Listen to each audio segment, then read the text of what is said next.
Meu primeiro trabalho na vida profissional foi como programador e analista de banco de dados. Saí da escola e logo depois comecei como programador. Os primeiros softwares que eu produzia eram dentro de Office, então banco de dados com Access, do Excel, pegava os dados, colocava dentro do Access, criava os relatórios, aí do Access pegava os dados, criava um documento em Word e mandava para imprimir. E cada vez mais foi aprofundando, entrando na época era Visual Basic 6 e banco de dados MS SQL 7.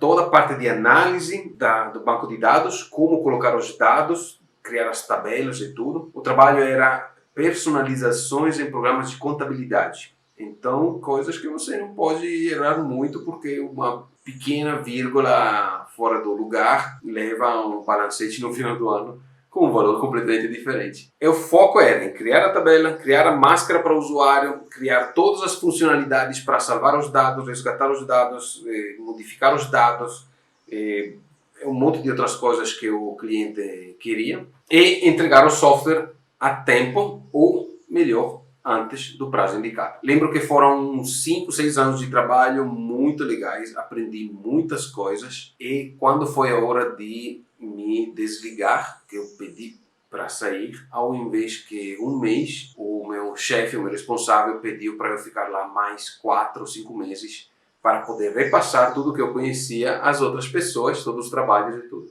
Aí saí, aí depois voltei por mais um ano como consultor externo para acompanhar outros trabalhos e por aí vai. Aí depois comecei como professor, consultor e a história continuou diferentemente. Mas a parte de programação é uma parte que me lembro com muito carinho, especialmente nas entregas ao cliente. Tinha 3 coisas interessantes que eu aprendi. A primeira coisa que eu aprendi foi: não pense na solução que vai entregar, mas pense no problema que o cliente vai querer resolver.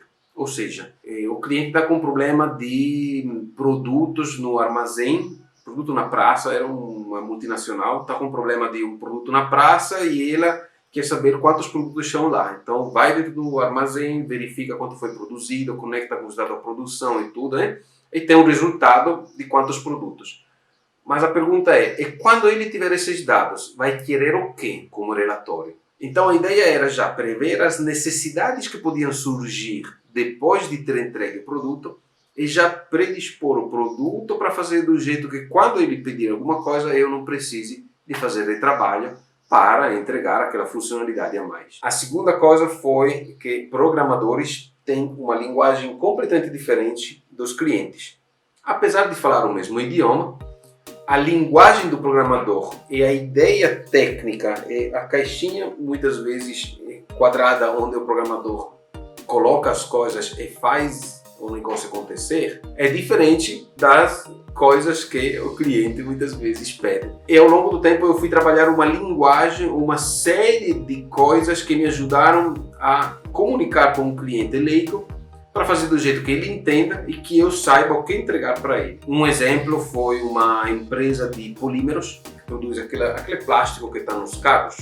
Audi, Mercedes, BMW, ele produz aquele plástico que está lá na frente e a diretora do controle de qualidade pediu para fazer um software onde todo mundo ia colocar os dados da produção para ela ter uma dashboard com as coisas funcionando. Eu estou falando de 2000, 2001, 2002, então estou falando de quase 20 anos atrás. Não é todo aquele BI que existe hoje. Era coisas que a gente fazia em Access, porque era tudo em Access, e a gente previa as tabelas, previa o formulário para colocar os dados e daí os relatórios para ver os resultados, exportação em Excel, gráficos e todas essas coisas. Eu trabalhei no escritório dela junto, então não era uma coisa que eu podia ficar no meu escritório pensando, viajando para encontrar a solução, era lá na hora, na frente da pessoa. Na verdade, ele estudava também em casa, né, para chegar preparado, mas tudo bem. E a linguagem que ela falava para mim não era linguagem técnica, então eu tinha que falar com ela uma coisa para fazer do jeito que fosse, tipo uma metáfora, tipo uma comparação, tipo algo muito pouco técnico, mas que naquele exemplo, naquela coisa, me desse a possibilidade de entender a parte técnica. E essa coisa eu vi que fez toda a diferença com outros programadores, onde era muito mais técnico e muitas vezes não conseguia conversar com o cliente. Terceira coisa foi a documentação. Essa é a coisa que faz toda a diferença. Você pode entregar um software super legal, mas se não tiver algo que o cliente reconheça como super legal, o seu software vale muito menos do que ele valeria. Essa é a frase famosa: o seu produto tem que ser bom, mas tem que parecer bom também. E também a diferença porque, por exemplo, se você olhar as caixas de Windows, que na época tinha só um DVD, eram tão grandes. Ou seja, ela tem que ter um apelo visual para dizer, olha, aqui tem substância, mesmo que tenha só um DVD dele. Aí me lembro de uma empresa de vinhos, na região onde eu morava, bem interessante, vinhos até internacionais. Eu não vi ainda aqui em Natal, mas eles vendem para a Europa toda. E a diretora estava precisando de um software para o gerenciamento de alguns dados que estavam chegando da contabilidade, com gráficos em Excel e tudo. Cara, demorei uma semana trabalhando no trabalho e em casa para entregar esse software, e a primeira entrega foi com o software basicamente funcionante, e ela, interessante, gostei, legal. Pode mudar isso? Fica tudo bem. Aí eu, esperto, mudei as coisas, mudei um pouco as coisas de tudo, e fiz o quê? Grande sacada, produzi a documentação, que era 30 páginas com toda a explicação passo a passo de como usar o software, todas as telas impressas, tudo.